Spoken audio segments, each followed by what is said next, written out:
to welcome you back. Our next speaker is someone who is probably one of the most inspiring people I have had the pleasure to meet in a really long time. She has been a registered nurse for over 30 years. She is a brave and strong stroke survivor, and she is here to share her story with us today. She is a little bit nervous, so if we could all warmly welcome her, Dixie Doyle.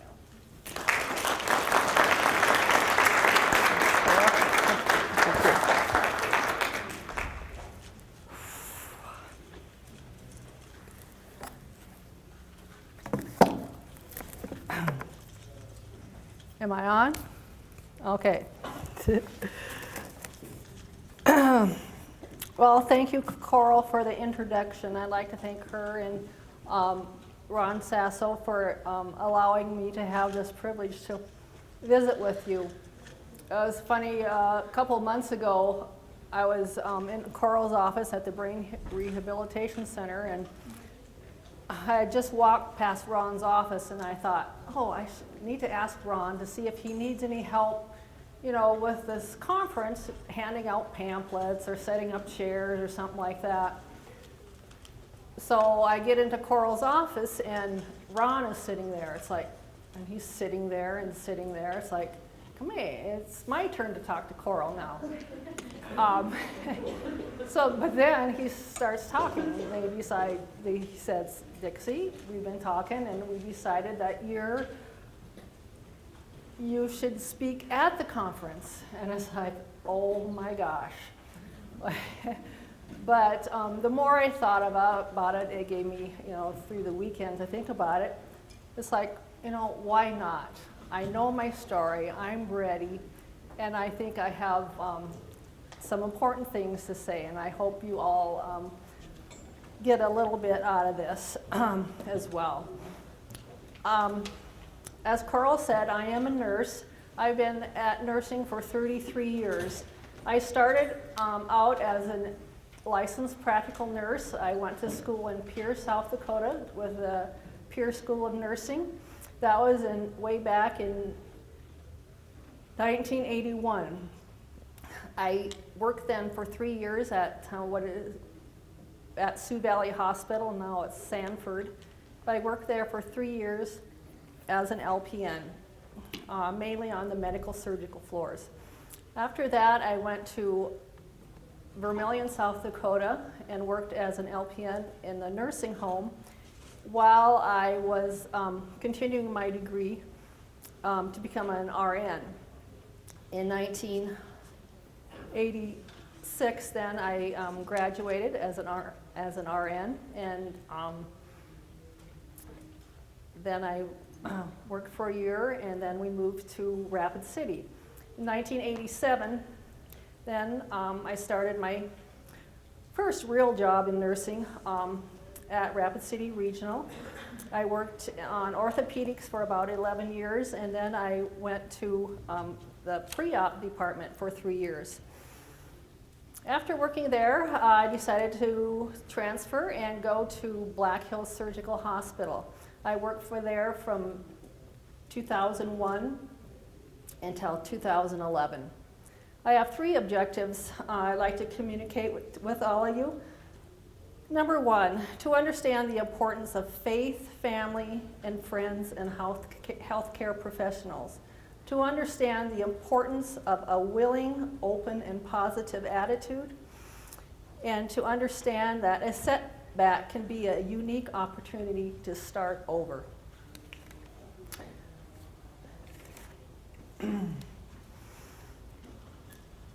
First off, I would like to acknowledge God. He is the reason why I'm here. He's been with me all of my life. I'd like to acknowledge that.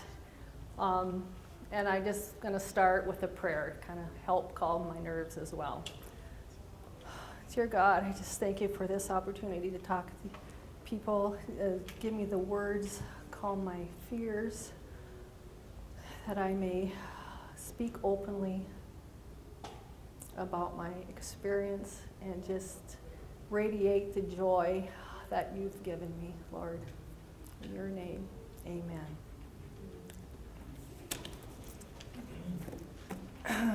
little background history. I was born in Kadoka, South Dakota.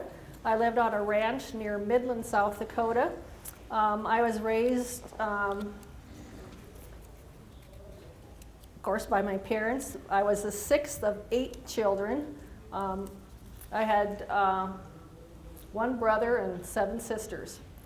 So I fell kind of into the tomboy phase, since there was only 1 boy and all those girls. I spent a lot of time on horse. Fortunately, we had a trampoline in our front yard, so spent a lot of time doing that. I was one of the famous Midland tumblers. If anybody's ever heard of the Midland tumblers, I was one of the first.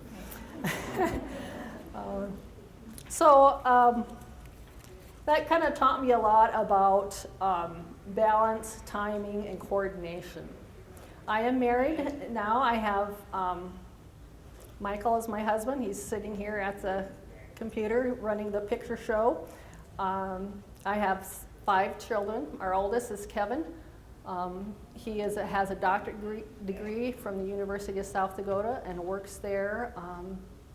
He has his wife and our first granddaughter, Emma. Our second daughter is Morgan. She is married to Ryan Cheddar. Morgan's a pharmacist at Walgreens here in town. They have our second grandchild, Francis. Our third child is Patrick. He is working at a law office as an accountant in Philadelphia. Erin, our daughter, is married to Cameron Taves. Cameron is running the camera up back there. Erin is a nurse and works here in Rapid City. Chad is our youngest, and he's attending the University of South Dakota at the University Center. Like I say, I've been a nurse for over 30 years, and that was a lot of my life. My family, God, my family, and my career. I just love nursing. You just learn, you're always learning.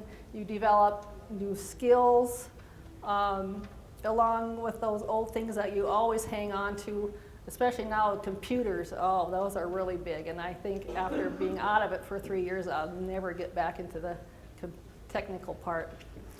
But I've always prided myself as on my IV skills. I love starting IVs. I was termed one-stick Dix, so I could hit by like throwing a dart. I could hit that vein.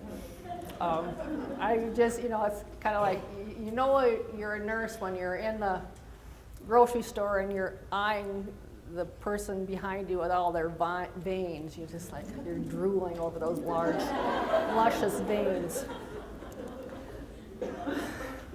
The other thing I love about nursing is the nursing education. I love teaching, the old skills to new nurses, teaching patients. I spent some time doing a lot of orthopedic teaching to the orthopedic patients. I just love that, to get down to where they're at and find out what they know, find their fears, and help them that way. I guess you always remember your first. That's another memory, is the first time you ever did something. Like you always remember your first enema, your IVs, your first shots, and you remember the first death that you've had. But mainly, it's the relationship is really to the core. The relationship with the patients. I could tell stories and stories of certain patients that I've taken care of. One young gal I remember taking care of, when she first came to the floor, we were all kind of leery of her. Big gal, she was in a bad car accident, so she was with us for months and months. And also at first, she yelled at us and cursed at us, but over time we got to know her and became really good friends. She always called me Dixie Cup. And I remember it wasn't a couple months ago, I actually ran into her again after 15 or 20 years, and still called me Dixie Cup. So you just build and remember these special relationships you've had with people. Relationship with nurses as well. You work alongside these nurses, you get to know them, you know their families.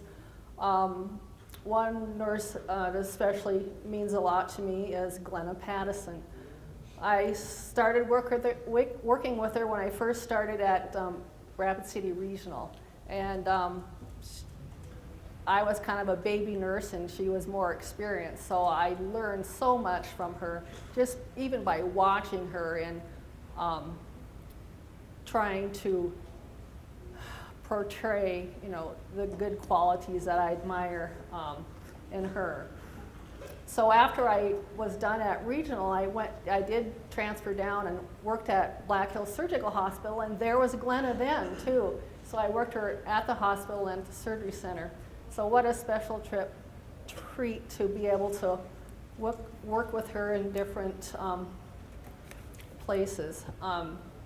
And the story goes on because at the Black Hills, or at the Brain Injury Center, I am actually attending class with her daughter, who's also had a stroke. So I am reacquainting myself with Glenna and her daughter, so that's really special. And there's always a closeness you develop with the physicians, with the other care workers, professionals, the respiratory therapists, the physical therapists, and all. It's just amazing, kind of a big family. And you never know until you go through big changes like that, all the people that God has planted in your life to work with you. All right, so 2011. It was a new year. What is in store for the Doyles?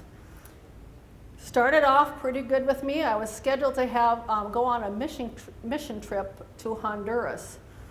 Little did I know that there was I had a time bomb in my head. Tick, tick, tick. On the 5th of February, I was up skiing at Terry Peak.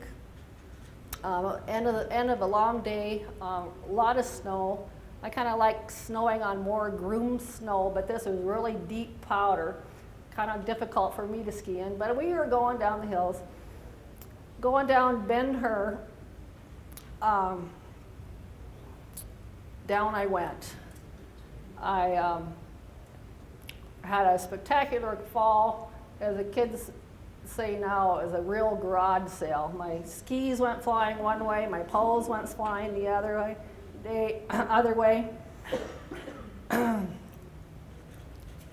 But I was determined just to, shake it off and get back up. My knee felt like it was tied in a knot, but I got up, by golly, and started back down, went through a couple more turns, and all of a sudden down I went again. That time I couldn't get up. Fortunately, the ski patrol was right there, probably waiting for me, and I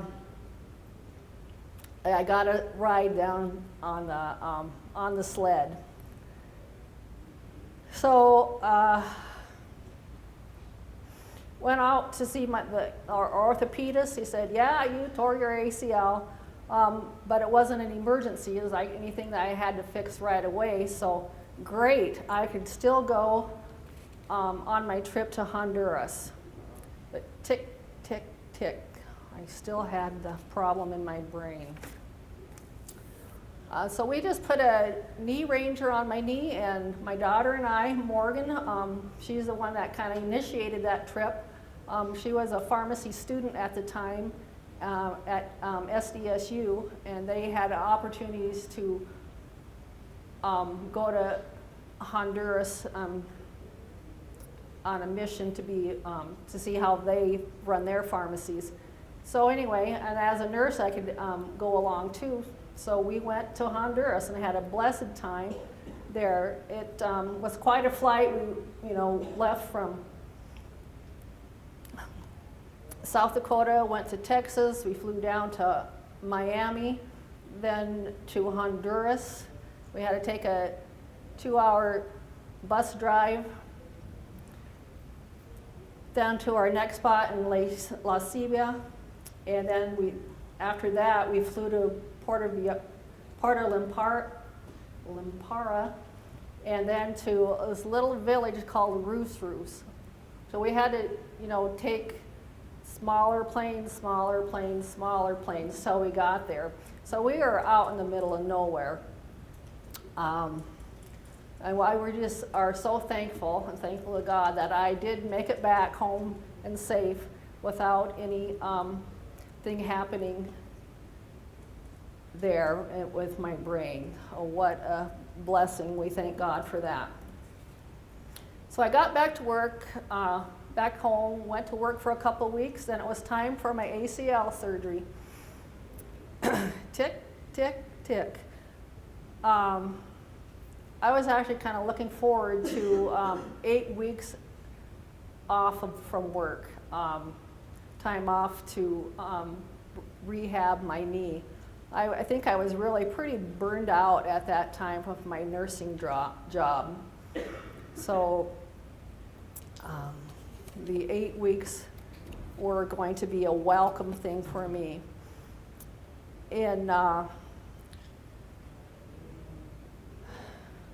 On May 7th, we went to SDSU for my daughter Morgan's graduation. I did, since we were on the eastern side of the state, I thought, I'm just gonna stay a week and spoil my granddaughter for a week. So I was able to do that. What a blessed time that was to spend time with Emma and her parents, of course. Then I drove back on Saturday, May 14th to Rapid City. On Sunday, May 18th, my husband and I went up to Lead. We went to the community theater there of Sound of Music.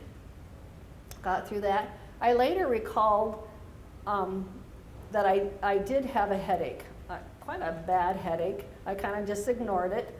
I was also kind of experiencing what I call an aura, like I was only partially there. But I just, I'm fine, in denial, nothing's wrong. So the next day was May 16, 2011. I woke up that morning still with a headache.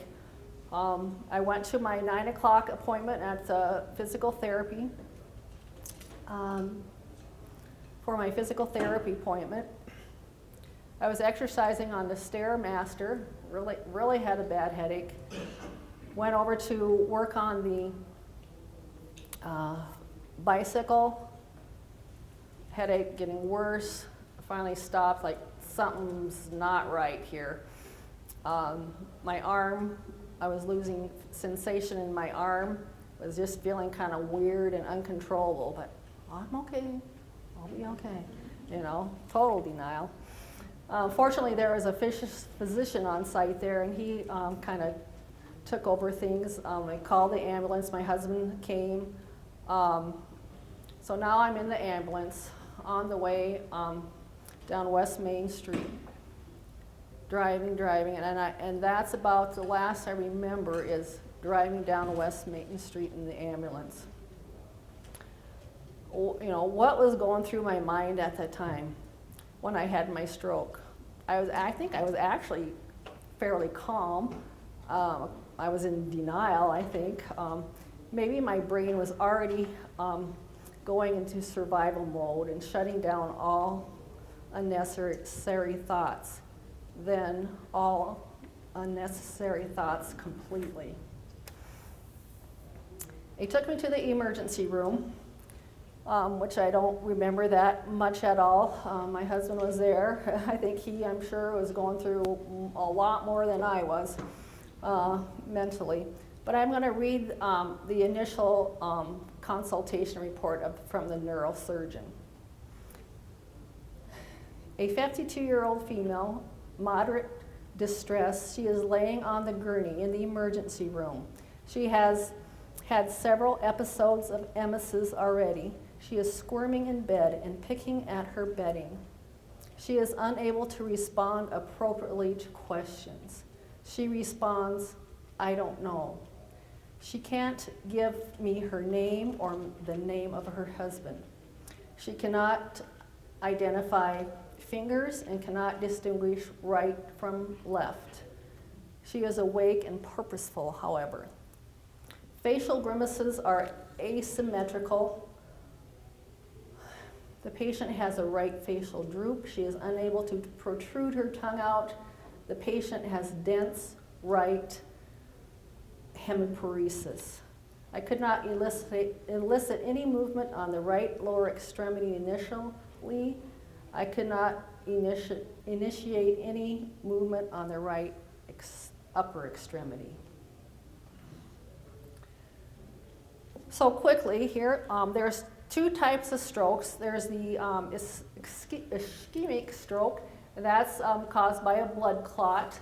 And then there's this stroke that is hemorrhagic, that's a bleeding stroke. That can be caused by an aneurysm, or in my case, they found that it was caused by an arterial venous malformation, where the arteries and the veins, the capillaries that connect them, was malformed. And this is something that usually happens congenitally. So it's there from birth, and something you just don't know until something goes wrong with it.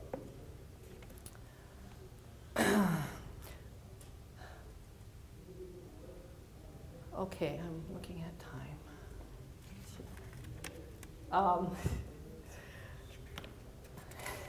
Surgery.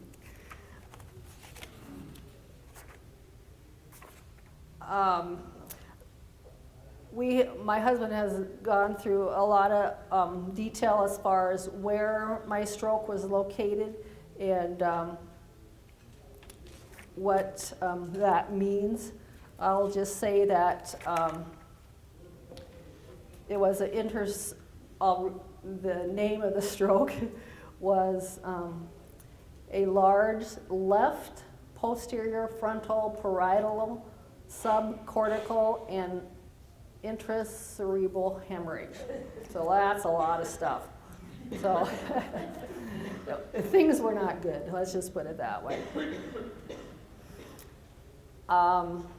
Initially, the surgeon we didn't have a MRI done on my head first. They just had the CAT scan. And from that initial report, he thought I could have been treated just medically. But I think God had different plans. Since the MRI was a little delayed, that caused the bleeding in my brain to kind of expand. It kind of dissected where the problem was, so there was left a clear kind of actually pointed right to where the bleed was. So, my family was really nervous and wanted all this stuff done, let's get it done. But there was a delay, and that was a part of the miracle, because of that delay, the surgeon could then tell right away where to go to fix the bleed. So we're just very thankful for that.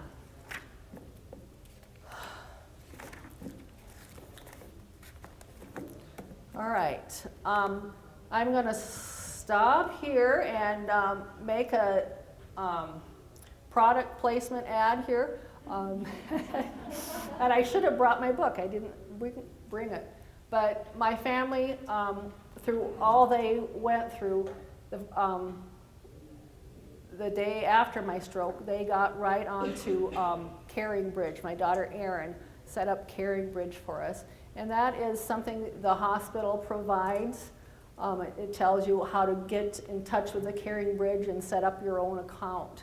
So that was just very awesome for my family to do that, and they were able to communicate all, day by day what I was going through. And that way families and friends could know what I was doing without them having to call and call and call. So Carrying Bridge, thumbs up. Okay, so I had my brain surgery, went from the operating room, of course, to the intensive care unit. I was under sedation and on a ventilator for 7 days. It's really a tricky kind of a balance between, we want to wake her up, but we don't want to increase the pressure in her brain.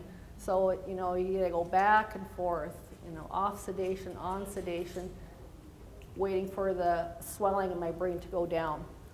That process took about 7 days. Eventually, I got a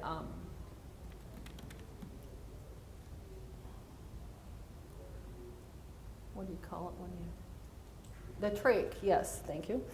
I got the trach on day 5, so that kind of made things a little bit easier. I had a feeding tube as well. So by day 7, I was able to get out of the ICU and went to pulmonary step down. By that time, I was becoming more awake, more aware. The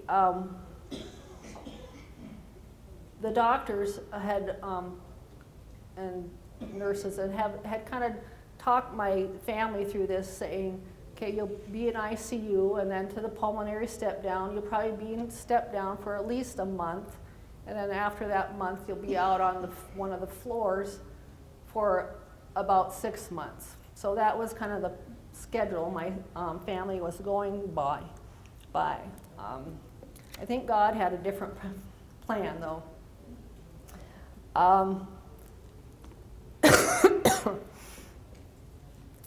I was in the step-down area for 10 days.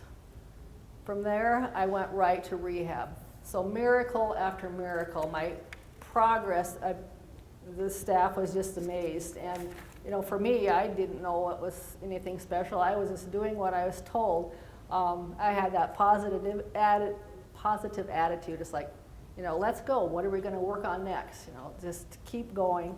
And I had, remember having some speech therapy there, a little OT, and of course PT, getting me up and moving. So the next question was, since I was progressing so well, should I go to the rehab in Rapid City, or should I go out to one of the other capable facilities? God was watching over me there too. My brother-in-law's friend, or our friend, Dave Westergaard, he had just had a terrible 4-wheeler accident. And this is what, I'll just read what he said. I knew God was going to do the healing, and he could do that in Rapid City as well as anywhere else. Plus, I would not be hundreds of miles away from my support system and friends and family. So he had decided that he would stay in Rapid City, and that's, as it turned out, is what my family decided too. I was, fortunately, I wasn't able to offer an opinion at that time. I was just enjoying the ride, you know? So on June 3rd, I went to the Rehab Institute. And of course, they keep you very busy there. I start with physical therapy, speech therapy, and occupational therapy 3 times a day. Physical therapy, I made my first rapid advance there. One of the therapists I really enjoyed, I had worked with her at the hospital years before, and she was there at rehab. And she was just excited to see me, and because she had heard all my rapid advances, and so she was taking care of me. Usually, you get, on Saturdays, you only get 1 session of physical therapy, or of therapies. But with Brooke, I did my 1 session, and then I came back in that afternoon to work with her for the next 2 hours. So, and she got my right leg moving independently by itself. So that was just awesome. And so from there, you know, I went from standing to walking with a hemi walker, use the parallel bars, use a quad cane, and then finally to a single cane. They also have you do a lot of stair climbing. Speech therapy was another fun thing I really enjoyed. The therapist I was working with had a student with her, so the 2 of us, or the 3 of us, we kind of really had a good time. I was just in speech therapy, you know, but they were just having a hoot with the things I had come up with. And it was funny, the other day, one of the people I go to the Brain Injury Center, he's kind of going through the same thing, but I could hear the cognitive trainer asking, or taking him through exercises that I remember going through. So it was kind of fun to listen to that.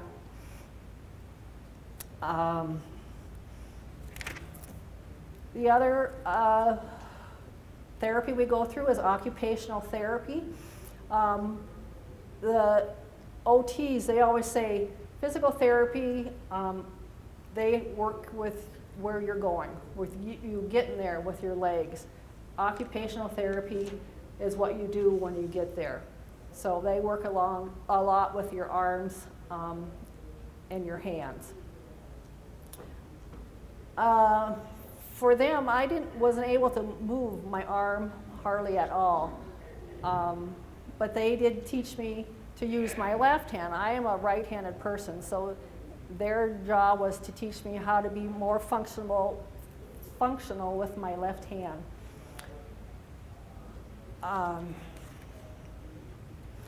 And finally, on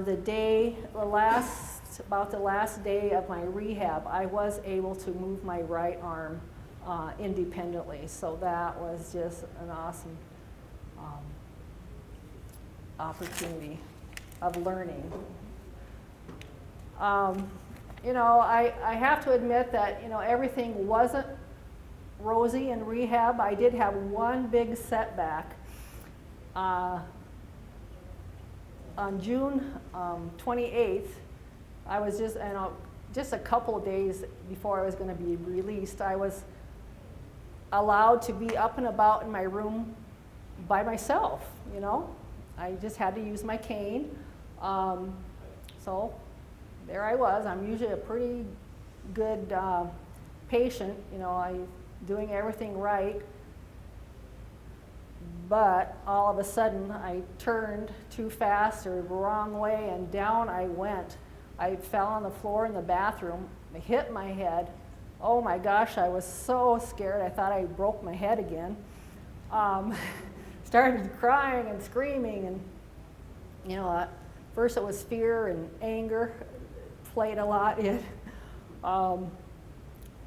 But as it turns out, I went to the ER, they had a CAT scan, and it all turned out okay. The only thing that was hurt was my bruised ego. So there's a lesson there. Don't take everything for well, whatever. Blah, blah, blah, blah, blah. Okay, so out of rehab, we go home. And we're on our own. The first thing I do when I get home, I go to sit down on the edge of the couch, and it was kind of a slow motion, but I fell. I fell off the couch. I was going to be sitting with my right cheek kind of on the edge of the chair, and of course that right cheek is numb, it can't feel anything, so down I went. I think my family was ready to take me back to rehab. We're not ready yet, we're not ready. We didn't get the instruction book for this. But we persevered through that. So what do you do when you get home with a stroke? Well, the only thing we knew for sure that we could do was to walk.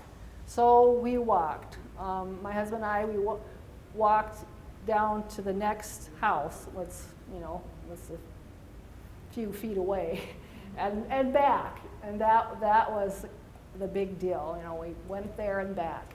The next day, we went a little further and back. And we did that for the next couple weeks. Eventually, we were able to walk all the way around the block. So, you know, just take things one little step at a time. Our son Chad at this time, he was ready to graduate from Kansas City. He was going to a kind of a mission school, and it was in Kansas City. So that was something I was determined I wanted to go to. So we kind of we plotted that out kind of the same way. We had initially started with driving down there and tolerating a drive. We started taking a drive in the hills. We took a drive then to Pier to see the flood waters. That was the year Pier had flooded. And we got back to that. We took a drive down to Vermilion and back, and then we took the drive to Kansas City. So one little step at a time to increase the endurance. I do have to note that our daughter Erin, at the time, she had been in school and was summer break, and so she decided she was going to just stay home and take care of me that summer. So that was just a big blessing. So of course, after rehab, you go through outpatient physical therapy. We tried different therapies, and we kind of go back and forth, outpatient, we would try any other types of therapies. I'm going to a chiropractor. I tried acupuncture, massaging, massage therapy. Nothing's wrong with that. Anybody can take that. We got a tandem bicycle, and so Mike and I reel around town on our tandem bicycle. So there's really no scientific proof of if all this stuff works, but all we know is with a combination of things, you just trust that what you're doing is the right thing. Of course, then we eventually came here to the Brain Rehab Institute, and that was another blessing. So there's always transitions to leave your comfort zone and go on to the next thing God has in store for you. We did that at the YMCA. We knew our time was running out on insurance to do the therapy, so we started at the YMCA. We started, slow there and moved to start with the different machines and advance to other things. It was just so neat how the people that attend the YMCA, how helpful they are. They help give you ideas of different therapy or different ways to use the machines, use the instruments you have, but most of all, the encouragement.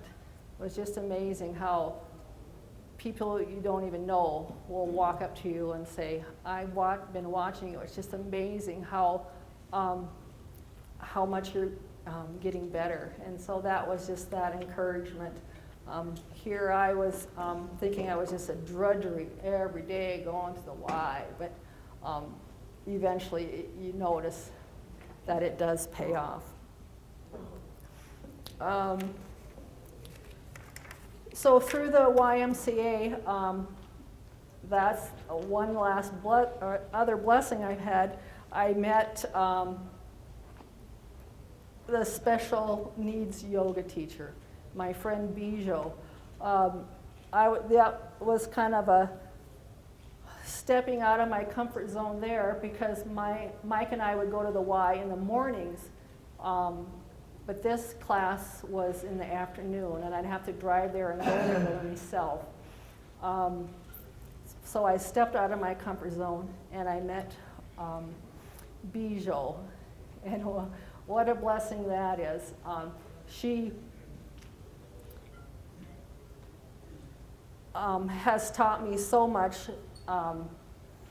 She kind of just grabbed hold of me that first day and said, you have to come and work with me, because she could just see how interested I was in learning and regrowing and seeing, what the left side does, why can't the right side do that, and what I can do to reteach the right side. So that is such a blessing. Bijou, I owe you a lot of things. And that's still an ongoing practice that I'm doing still. I'll have to put a quick plug in for the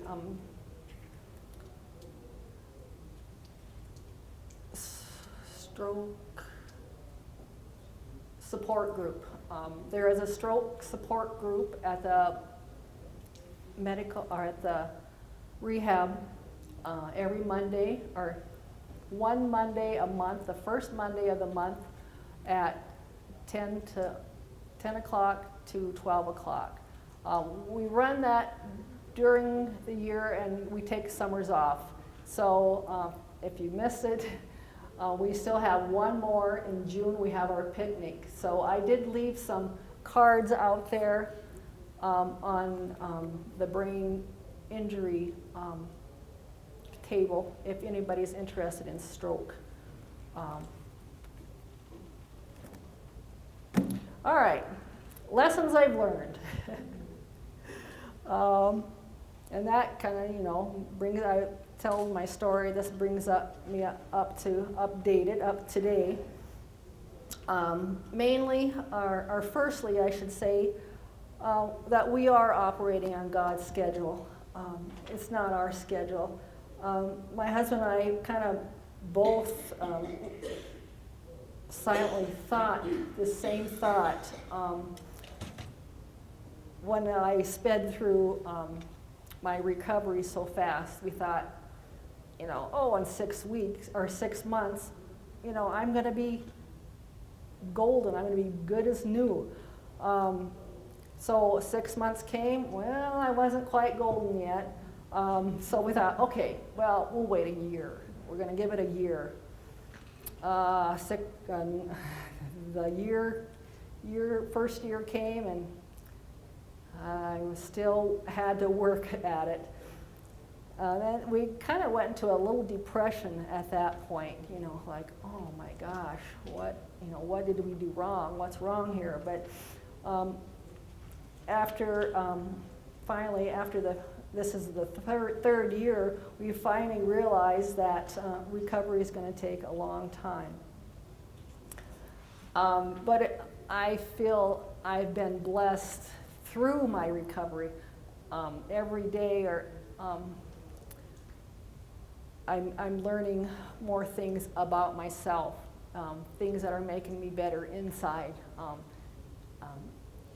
more than just outside. One thing I want to talk to you about as far as your job as people that work in the healthcare industry. A brain injury means that even though your client says, yeah, I understand, I know what you're saying, yeah. Well, ask them tomorrow because they probably don't understand. I recall what the gal that started out the talks with today, what she said about her husband and those effects, what her husband is going through. It's like, yeah, that is what it means. The same as having a stroke. We go through the same thing. So you want to be sure you just, slow it down, give one instruction at a time, and tell us why. Why are we doing this? And you might have to keep telling us why. But don't give up on us. Just be patient. I know that staff at the Brain Injury Center, they're just so awesome. They are very patient. And I just love kind of to eavesdrop on what everybody else is doing. Sorry. But that's you can learn that way too, is learn how other people, the other clients at the Brain Injury Institute, how they're improving, and it's kind of fun to see the growth in everybody. So don't give up. You're going to have bad days, but don't give up. Don't stop. Keep going. Just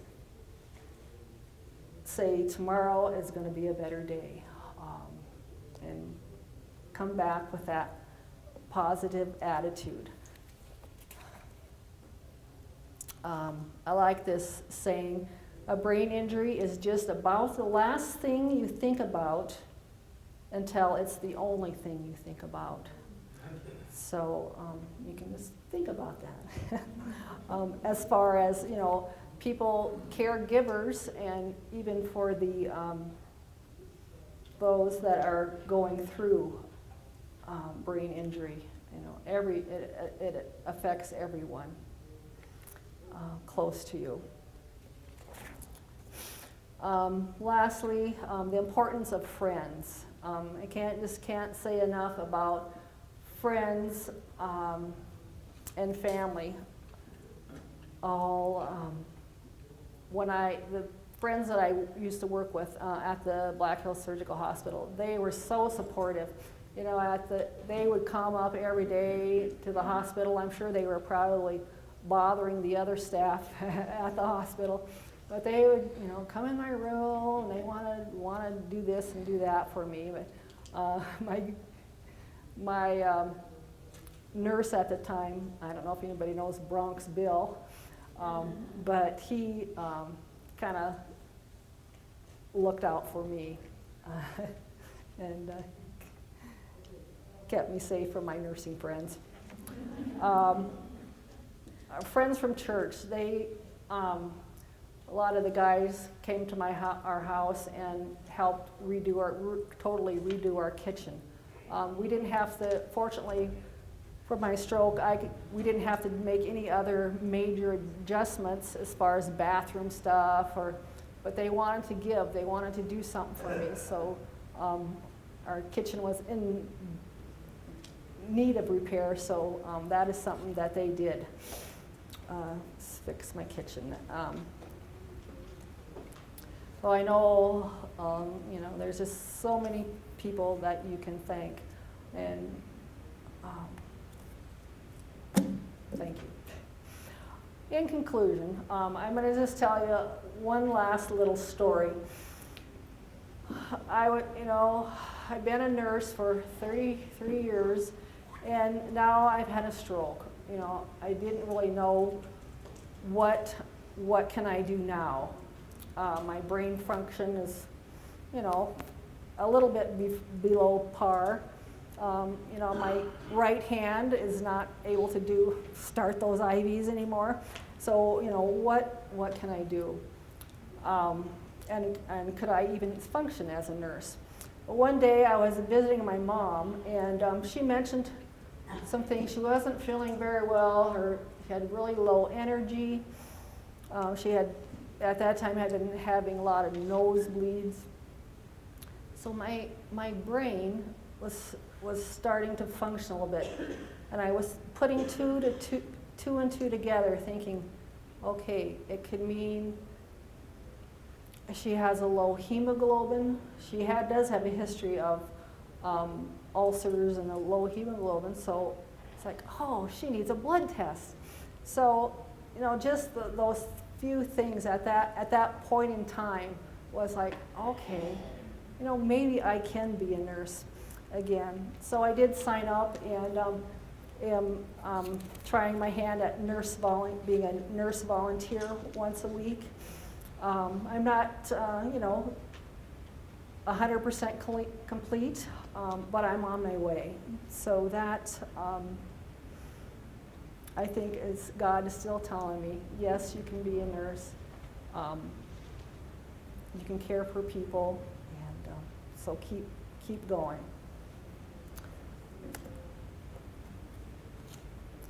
I'm just going to close with one verse from Psalms 37.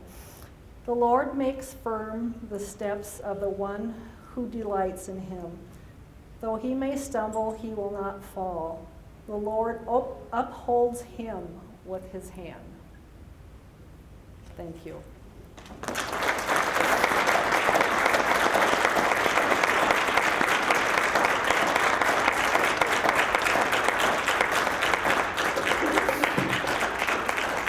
Are there any questions?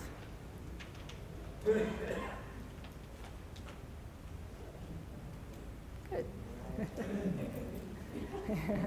Sit down, Mr. Doyle.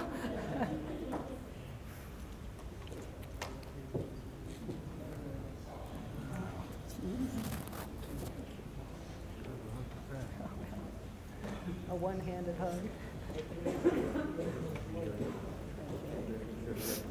Sure.